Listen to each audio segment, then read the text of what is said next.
नमस्कार दोस्तों, crime story channel पर मैं राजेश आपका स्वागत करता हूं। दोस्तों, आज मैं आपको अपराध की जिस वारदात के बारे में बताने जा रहा हूं, वो वारदात कानपुर उत्तर प्रदेश में हुई थी। तो चलिए दोस्तों, जानते हैं इस वारदात के बारे में। रामदीन मूल रूप से बस्ती जिले के रिवना गांव का रहने वाला था। बरसों पहले रोजी रोटी की तलाश में वो कानपुर शहर आया, तो फिर यहीं का होकर रह गया। रामदीन रेलवे में संविदा कर्मचारी था। वो परिवार सहित लोको कॉलोनी के पास रामलीला ग्राउंड के अंदर 2 कमरों वाले मकान में रहता था। उसका भरा पूरा परिवार था। पत्नी कुसुम, 4 बेटे और 2 बेटियां।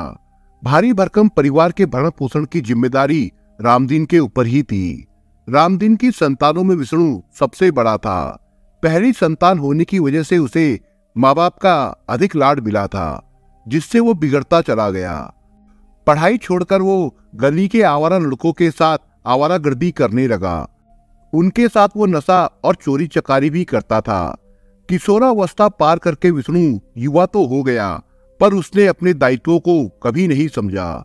काम में पिता का हाथ बटाना तो उसने सीखा ही नहीं था। घर वालों के लिए स्थिति तब बदतर हो गई जब उसे शराबखोरी और जुआ खेलने की लत पड़ गई। रामदीन विष्णु को लेकर चिंतित रहने लगा। उसकी समझ में नहीं आ रहा था कि वो उसे कैसे सुधारे। ऐसे में हर माँ बाप की तरह उसने सोचा कि अगर उसकी शादी कर दी जाए तो शायद वो सुधर जाए। लेकिन रामदीन के तमाम प्रयासों के बावजूद कोई भी विष्णु जैसे नकारा युवक को अपनी बेटी देने को राजी नहीं हुआ। विष्णु को अपनी कमजोरी और माता पिता की परेशानियों का आभास था, पर वो अपनी आदतों से मजबूर था। लेकिन वक्त के साथ उसे अपने दायित्वों का बोध हुआ, तो उसने आवारा लड़कों का साथ छोड़कर पिता के काम में हाथ बटाना शुरू कर दिया। रामदीन को बेटे का सहयोग मिला तो वो रंगाई पुताई के बड़े ठेके लेने लगा। इस काम में बाप बेटे मिलकर अच्छी कमाई कर लेते थे। रामलीला ग्राउंड के बाहर जीटी रोड पर सड़क किनारे एक महिला पान मसाले की दुकान चलाती थी। उसका नाम जानकी था। जानकी मुंशीपुरवा में रहती थी। उसका पति मंगली प्रसाद एक रिक्शा कंपनी में रिक्शा मरम्मत करने का काम करता था। जिस दिन उसकी कंपनी बंद रहती थी, उस दिन पान की दुकान पर मंगली प्रसाद बैठता था। विष्णु जानकी की दुकान पर अक्सर पान मसाला खाने आता था। पैसे कभी नकद तो कभी उधार, दोनों में अच्छी जान पहचान थी, सो वो उसे सामान देने को मना नहीं करती थी। एक रोज विष्णु जानकी की दुकान पर पहुंचा तो उसकी आंखें चुंधिया गई। दुकान पर सजी सवरी एक युवती बैठी थी। पहली ही नजर में वो विष्णु के मन को भा गई। वो उसे एकटक देखने लगा। युवती ने विष्णु को अपनी ओर टकटकी लगाए देखा तो उसे टोका, ऐसे घूर घूर कर क्या देख रहे हो? क्या पहली बार किसी औरत को देखा है? विष्णु झेप कर बोला, ऐसी बात नहीं है, मैं तुम्हें घूर नहीं रहा, बल्कि तुम्हारी खूबसूरती के बारे में सोच रहा था। वैसे मैंने कभी तुम्हें पहले दुकान पर बैठे नहीं देखा। चाची जानकी कहाँ गई? आप उनकी रिश्तेदार है क्या? नहीं, मैं उनकी बेटी हूँ। नाम है सालू। माँ मुझे पूजा कहकर बुलाती है। सालू मुस्कुराते हुए बोली। सालू और विष्णु अभी आपस में बात कर ही रहे थे, तभी दुकान का सामान लेकर जानकी आ गई। विष्णु उसे उल्हाना देते हुए बोला, चाची आपने कभी बताया नहीं कि आपकी एक खूबसूरत बेटी भी है। जानकी बोली, विष्णु बेटा, पूजा शकल से तो अच्छी भली है, लेकिन भाग्य की खोटी है। पता नहीं अपने भाग्य में क्या लिखा कर लाई है। विष्णु ने अचकचाकर पूछा, पूजा और भाग्य की खोटी, ये आप क्या कह रही हो चाची?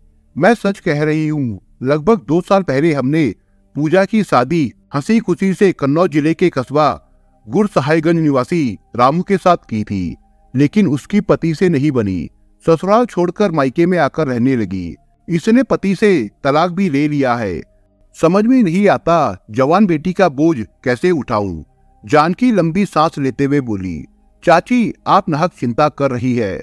आपकी बेटी पूजा सुंदर भी है और जवान भी, उसके लिए लड़कों की क्या कमी? बस आप हाँ भर तो कहो। विष्णु पूजा की ओर देखते हुए मुस्कुराकर बोला। उस रात विष्णु को नींद नहीं आई। वो रात भर सालू के बारे में ही सोच रहा था। उसने मन ही मन निश्चय कर लिया कि वो पूजा को अपना जीवन साथी बनाकर रहेगा। विष्णु घर से काम के लिए निकलता तो उसकी नजरें सालू की नजरों से टकरा जाती। नजरें मिलते ही दोनों के चेहरे पर मुस्कान बिखर जाती थी।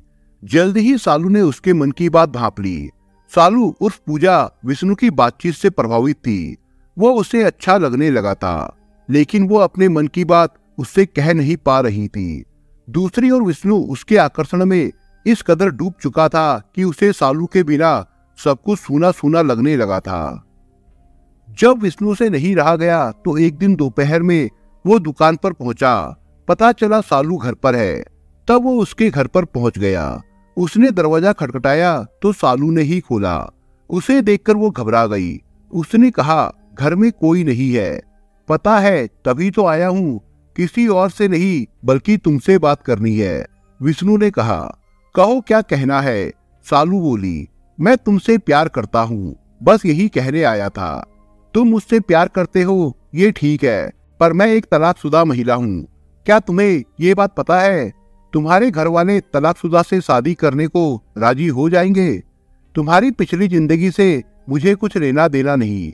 मैं तुमसे प्यार करता हूँ और अपना जीवन साथी बनाना चाहता हूँ। रही बात घर वालों की तो वो मान जाएंगे।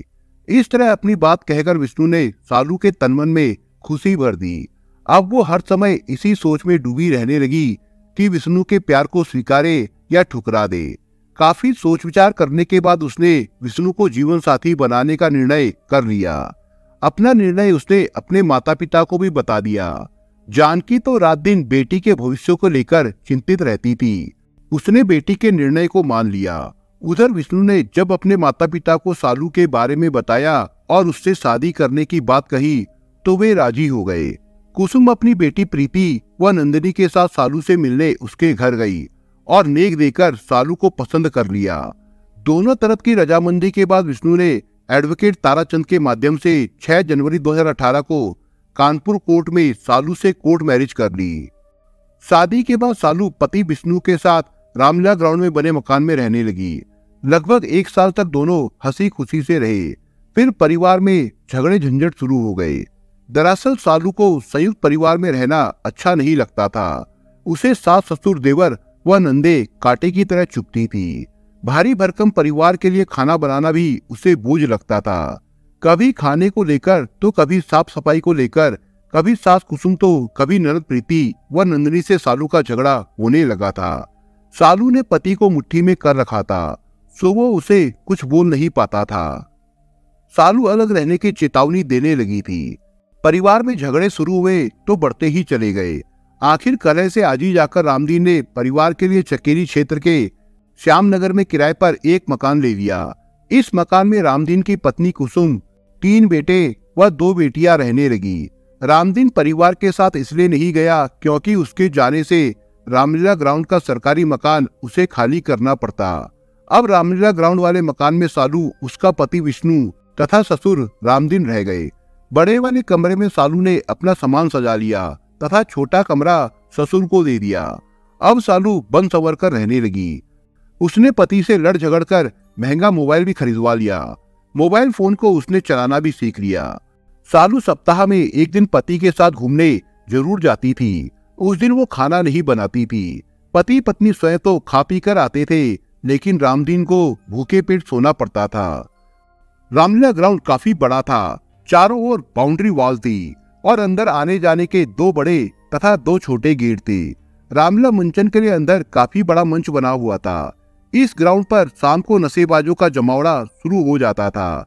ये नशेबाज चरस, गांजा तथा शराब पीते और कभी कभी लड़ाई झगड़े भी करते। कभी पुलिस का छापा पड़ता तो ये भाग जाते, लेकिन पुलिस के जाते ही ये लोग फिर से आ जाते थे। विष्णु के कई दोस्त भी ग्राउंड पर आते थे। विष्णु कभी कभी उनके साथ नशेबाजी कर लेता था। जरूरत होती तो ये नशेड़ी दोस्त विष्णु के घर पर कभी गिलास तो कभी पानी मांगने आ जाते थे। ये नशेबाज विष्णु की पत्नी सालू को ललचाई नजरों से देखते थे। वो सालू को महंगा फोन चलाते देखते तो समझते कि सालू के पास बहुत पैसा है। सालू को दिखावे की लत थी। इसके चलते उसे बन संवर कर फोन पर बतियाते हुए ग्राउंड में घूमना अच्छा लगता था। 2 अगस्त 2020 की रात किन्हीं अज्ञात लोगों ने सालू और उसके पति विष्णु की हत्या कर दी। बेटे बहू की हत्या की खबर रामदीन ने थाना रेल बाजार पुलिस को दी तो थाने में हड़कंप मच गया। रक्षाबंधन के दिन डबल मर्डर की सूचना पाकर पुलिस अधिकारी भी दहल उठे थे। इसलिए कुछ ही देर में SSP doctor Preetinder Singh, SP Rajkumar Agarwal तथा एसपी दीपक भूकर रामलीला ग्राउंड पहुंच गए। रेल बाजार थाना प्रभारी धद्दीबल तिवारी पुलिस टीम के साथ घटनास्थल पर पहले से मौजूद थे। पुलिस अधिकारियों ने मौके पर फॉरेंसिक टीम तथा डॉग स्क्वाड टीम को भी बुला लिया था। घटनास्थल का दृश्य बड़ा ही डरावना था, जिसे देखकर पुलिस अधिकारी सहम गए। घर के बाहर जमीन पर बिछे बिस्तर पर 25-26 साल के विष्णु का शव पड़ा था। उसकी हत्या सिर को ईंट से कूचकर की गई थी। पूरा बिस्तर खून से तरबतर था। पास ही खून से सनी 2 ईंटें पड़ी थी। विष्णु के चेहरे पर भी जख्म थे। कमरे के अंदर का दृश्य शर्मसार करने वाला था। अंदर सालू का शव नग्न अवस्था में पड़ा था। उसकी हत्या साड़ी के पल्लू से गला घोटकर की गई थी। देखने से ऐसा लग रहा था जैसे उसके साथ हत्या से पहले दुष्कर्म किया गया हो। कमरे का सामान उलट पुलट था। बक्सा भी खुला हुआ था, जिससे चोरी से भी इनकार नहीं किया जा सकता था। हालांकि मृतका कान में झुमके तथा पैर में पायल पहने थी, उन्हें नहीं उतारा गया था। फॉरेंसिक टीम ने भी घटनास्थल पर बारीकी से जांच की तथा साक्ष्य जुटाए। टीम ने ईंट और बिस्तर से फिंगरप्रिंट लिए और खून का नमूना सुरक्षित कर लिया। टीम ने खून से सनी ईंटों को भी साक्ष्य के तौर पर कब्जे में ले लिया। डॉग स्क्वाड टीम भी घटनास्थल पर मौजूद थी। टीम ने कुत्ता छोड़ा तो वो घटनास्थल पर पड़े शव और खून को सूंघकर भौंकता हुआ ग्राउंड के बाहर आया और जीटी रोड पर आकर भटक गया। वो हत्या का कोई भी सबूत नहीं जुटा पाया। घटनास्थल पर मृतक का पिता रामदीन तथा उसका पूरा परिवार मौजूद था। मृतक के भाई बहन रो रहे थे। मां कुसुम का भी रो रो कर बुरा हाल था। सालू की मां तथा पिता भी मौजूद थे। वो भी बेटी की मौत पर आंसू बहा रहे थे। एसएसपी डॉक्टर प्रीतिंदर सिंह ने मृतक के पिता रामदीन से घटना के संबंध में पूछताछ की तो उसने बताया कि 3 अगस्त की सुबह जब वो सोकर उठा तो कमरे का दरवाजा बाहर से बंद था। उसने बेटे बहू को कई आवाजें दी पर कोई प्रतिक्रिया नहीं हुई। उसने दरवाजे पर जोर से दस्तक दी तो कुंडी सरक गई और दरवाजा खुल गया। वो कमरे से निकलकर बाहर आया तो सामने बिस्तर पर विष्णु का शव पड़ा था। वो घबरा गया और श्यामनगर में रह रहे अपने परिवार के पास पहुंचा। वहां उसने विष्णु की हत्या की जानकारी दी। साथ ही संदेह भी जताया कि बहू सालू विष्णु की हत्या करके घर से भाग गई है। इसके बाद पूरा परिवार रोता पीटता रामलीला ग्राउंड स्थित मकान पर आ गया। जब हम सब सालू के कमरे में पहुंचे तो सबकी आंखें शर्म से झुक गई। कमरे के अंदर सालू का शव नग्न अवस्था में पड़ा था। हमें शक हुआ कि चोर बदमाश घर में घुसे, फिर सालू के साथ सामूहिक दुष्कर्म किया और विरोध करने पर सालू की हत्या करके फरार हो गए। वे नकदी, आभूषण और सालू का कीमती मोबाइल फोन भी अपने साथ ले गए थे। पुलिस अधिकारियों ने घटनास्थल का निरीक्षण किया तथा पूछताछ के बाद विष्णु और सालू के शव को पोस्टमार्टम के लिए भिजवा दिया। इसके बाद एसएसपी डॉक्टर प्रीतिंदर सिंह ने इस डबल मर्डर के खुलासे के लिए एक विशेष टीम का गठन किया, जिसकी कमान एसपी राजकुमार अग्रवाल को सौंपी गई। विशेष पुलिस टीम ने सबसे पहले घटनास्थल का निरीक्षण किया और फिर पोस्टमार्टम रिपोर्ट का अध्ययन किया। पोस्टमार्टम रिपोर्ट के अनुसार विष्णु की मौत सिर फटने तथा अधिक खून बहने से हुई थी। उसके सिर की हड्डियां टूटी पाई गई, जबकि सालू की मौत गला घोटने से हुई थी। दुष्कर्म की आशंका के चलते स्लाइड भी बनाई गई। इसके बाद पुलिस टीम ने मृतक के पिता रामदीन तथा मृतका की मां जानकी से पूछताछ की, जिससे पता चला कि सालू ने पहले पति रामू से तलाक लेकर विष्णु से दूसरी शादी की थी। उसकी अपने ससुराल वालों से नहीं पटती थी, जिससे वे लोग अलग मकान लेकर रहने लगे थे। ये भी पता चला कि सालू का पति विष्णु नशाखोर था। कई नशेबाज उसके दोस्त थे। पूछताछ के बाद पुलिस टीम ने अपनी जांच 3 बिंदुओं पर केंद्रित की। पहले नशेबाजी, दूसरी पारिवारिक कलह और तीसरी आसनाई। पुलिस टीम ने तुरंत कार्रवाई करते हुए मृतक विष्णु के कई नशेबाज दोस्तों को पकड़ा और उनसे कड़ी पूछताछ की, लेकिन उन्होंने हत्या करने की बात स्वीकार नहीं की। पारिवारिक झगड़े की जांच में भी हत्या का कोई कारण या सबूत नहीं मिला। अब पुलिस टीम ने अपना सारा ध्यान आसनाई पर केंद्रित किया। इस दिशा में जांच से पता चला कि सालू की पहली शादी कन्नौज जनपद के कस्बा गुड़सहायगंज निवासी रामू के साथ हुई थी, लेकिन साल भर बाद ही सालू ने उससे तलाक ले लिया था। पुलिस को शक हुआ कि कहीं खुन्नस में रामू ने ही दोनों का मर्डर तो नहीं कर दिया। पुलिस टीम ने रामू को उसके घर से हिरासत में ले लिया और उससे सख्ती से पूछताछ की। रामू ने बताया कि दोनों का तलाक आपसी सहमति से हुआ था। तलाक के बाद सालू ने विष्णु से शादी कर ली थी और उसने भी दूसरी शादी कर ली थी। सालू और उसके बीच किसी प्रकार का कोई मनमुटाव नहीं था। उन दोनों की हत्या किसने और क्यों की है, उसे इसकी कोई जानकारी नहीं है। पूछताछ के बाद पुलिस को लगा कि रामू निर्दोष है, इसलिए उसे थाने से जाने दिया। दूसरी ओर सर्विलांस प्रभारी सतीश सिंह ने मृतक विष्णु व सालू के मोबाइल नंबर को सर्विलांस पर लिया, लेकिन कोई रिस्पांस नहीं मिल पा रहा था। यही नहीं, उन्होंने घटनास्थल के पास स्थित टावर से डेटा डंप कराकर कुछ संदिग्ध नंबर निकाले और जांच टीम को सौंप दिए। पुलिस ने नंबरों के आधार पर कुछ लोगों को पकड़ा भी और उनसे सख्ती से पूछताछ भी की, लेकिन हत्या के संबंध में कोई जानकारी नहीं मिली। SP Rajkumar Agarwal double murder के खुलासे के लिए एड़ी चोटी का जोर लगा रहे थे।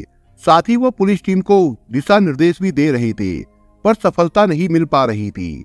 इसी बीच सर्विलांस प्रभारी सतीश सिंह ने मृतक विष्णु व सालू के मोबाइल फोन नंबरों की कॉल डिटेल्स निकलवाई तो चौंकाने वाली जानकारी मिली। पता चला कि सालू के फोन से 3 अगस्त की प्रातः 8:44 पर कॉल की गई थी। पुलिस टीम ने जब उस नंबर को खंगाला तो पता चला कि ये नंबर सुजातगंज निवासी सबीना का है। पुलिस टीम सबीना के घर पहुंची और उससे मोबाइल फोन नंबर के संबंध में पूछताछ की। सबीना ने बताया कि ये नंबर उसी का है, लेकिन मोबाइल का इस्तेमाल उसका भांजा जमशेद करता है, जो उसी के साथ रहता है। उसने ये भी बताया कि जमशेद 2 अगस्त की पूरी रात घर नहीं आया था। जमशेद पुलिस की रडार पर आया तो पुलिस टीम ने उसे पकड़ने के लिए जाल बिछाया। इसके बाद 7 अगस्त 2020 की रात उसे नाटकीय ढंग से गिरफ्तार कर लिया गया। फिर उसे थाने रेल बाजार लाया गया।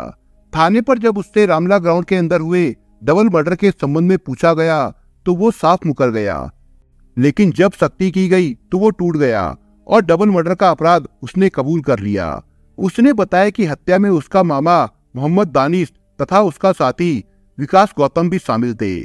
इसके बाद पुलिस टीम ने जमशेद की निशानदेही पर मोहम्मद दानिश तथा विकास गौतम को भी पकड़ लिया। उन दोनों ने भी सहज ही हत्या का जुर्म कबूल लिया।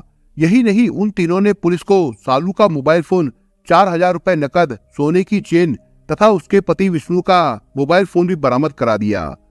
पुलिस ने जब तीनों से मृतका सालू के साथ दुष्कर्म करने की बात पूछी तो तीनों ने साफ इनकार कर दिया। पुलिस टीम ने डबल मर्डर का पर्दाफाश करने तथा माल बरामद करने की जानकारी एसएसपी डॉक्टर प्रीतेंद्र सिंह को दे दी तो उन्होंने आनंद फानन में पुलिस लाइन सभागार में प्रेस वार्ता की और हत्या आरोपियों को मीडिया के सामने पेश करके डबल मर्डर का खुलासा कर दिया। उन्होंने खुलासा करने वाली टीम को पुरस्कार स्वरूप 75,000 रुपए देने की घोषणा भी की। पुलिस खुलासे से जो कहानी सामने आई वो इस प्रकार से है। मोहम्मद दानिश चमनगंज थाना क्षेत्र के गम्मू खां के हाता में रहता था। वो अपने भांजे जमशेद तथा साथी विकास गौतम के साथ चोरियां करता था। तीनों नशेबाज थे और नशेबाजी करने रामला ग्राउंड जाते थे। यही एक रोज उनकी नजर ग्राउंड में रहने वाले विष्णु की पत्नी पर पड़ी। सालू टहलते हुए महंगे मोबाइल पर बात कर रही थी। उसका पहनावा भी रईसों जैसा था। सालू को देखकर दानिश को लगा कि वो मालदार औरत है। उसने अपने साथियों के साथ उसका घर साफ करने की योजना बनाई और उसके घर की रेकी करने लगा। 2 अगस्त 2020 की रात 10 बजे मोहम्मद दानिश अपने साथी जमशेद व विकास के साथ रामला ग्राउंड में छिपकर बैठ गया। रात लगभग 12 बजे लाइट चली गई तो विष्णु और सालू कमरे के बाहर आ गए और खुले में बिस्तर लगाकर सो गए। कुछ देर बाद वे तीनों वहां पहुंचे और सालू के तकिए के नीचे से चाबी निकालने लगे। तभी सालू जाग गई और चीख पड़ी। इस पर विकास ने उसे दबोचकर उसका मुंह दबा दिया, लेकिन सालू की चीख से विष्णु जाग गया था। वो उनसे भिड़ गया। इस पर मोहम्मद दानिश व जमशेद ने पास पड़ी ईंट उठा ली और दोनों विष्णु के सिर पर प्रहार करने लगे। विष्णु का सिर फट गया और वो बिस्तर पर ही ढेर हो गया। विष्णु की हत्या के बाद विकास गौतम और जमशेद सालू को कमरे में घसीटते हुए ले गए। वहां उसे निर्वस्त्र किया और उसके साथ फिर दुष्कर्म किया। अपनी इच्छा पूरी करने के बाद उसका गला उसी की साड़ी से घोट दिया। हत्या करने के बाद उन्होंने कमरे का सामान बिखेरा। बक्से का ताला खोलकर नकद रुपया, आभूषण अपने कब्जे में किए और दोनों के मोबाइल फोन लेकर वो फरार हो गए। ये तीनों पुलिस के हत्थे कभी नहीं चढ़ते। यदि जमशेद के नाबालिग भाई ने सालू के फोन से जमशेद को फोन न किया होता, उस 13 सेकंड की कॉल ने ही पुलिस को जमशेद तक पहुंचा दिया और तीनों पकड़े गए। थाना रेल बाजार पुलिस ने मृतक विष्णु के पिता रामदीन को वादी बनाकर धारा 302, 380 और 411 के तहत तीनों के खिलाफ रिपोर्ट दर्ज कर ली और तीनों को विधि सम्मत गिरफ्तार कर लिया। आरोपियों ने वारदात के दौरान सालू से दुष्कर्म की बात नकार दी थी, लेकिन पुलिस ने उनकी बात पर यकीन नहीं किया। अंत में आरोपी दानिश, जमशेद व विकास का पुलिस ने मेडिकल कराया। अगर सालू की स्लाइड रिपोर्ट से आरोपितों की मेडिकल रिपोर्ट का मिलान होता है तो दुष्कर्म या सामूहिक दुष्कर्म की धारा बढ़ा दी जाएगी। 9 अगस्त 2020 को थाना रेल बाजार पुलिस ने अभियुक्त मोहम्मद दानिश, जमशेद तथा विकास गौतम को कानपुर कोर्ट में पेश किया, जहां से तीनों को जिला जेल भेज दिया गया था। दोस्तों, आप अगर चैनल पर नए हो तो आप चैनल को सब्सक्राइब करने के साथ कमेंट बॉक्स में इस कहानी के बारे में अपने विचार जरूर लिखिएगा। मिलता हूं एक नई कहानी के साथ, तब तक के लिए अपना ख्याल रखिएगा। धन्यवाद।